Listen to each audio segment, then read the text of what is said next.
ഇയാടെ ചെങ്ങായി ഇജാന്റെ പെണ്ണുങ്ങളെ പണ്ടം പണയം വെച്ചു എന്നിട്ട് 2.5 ലക്ഷം റുപ്യ ഉണ്ടാക്കി 2.5 ലക്ഷം റുപ്യ പിന്നെ 2.5 കൊല്ലം ഗൾഫിൽ പോയി പണിയെടുത്തു തിരിച്ചു വന്നു എന്നിട്ട് ആ പണയം വെച്ച് പണ്ടെടുത്തു പിന്നെ എത്ര കോപ്പിന് ഗൾഫ് പോയത് പണ്ടം പണയം വെച്ചെടുക്കണ്ടേ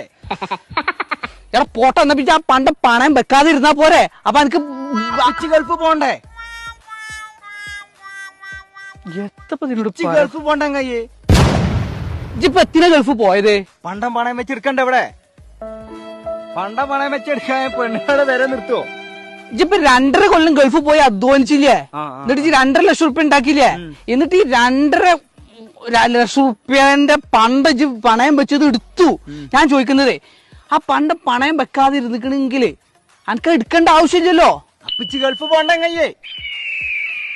ഇതിപ്പോ 2.5 കൊല്ലം എത്തിന് ഗൾഫ് പോയി പണിയെടുത്തേ പണ്ടം പണയം വെച്ചെടുക്കണ്ടേ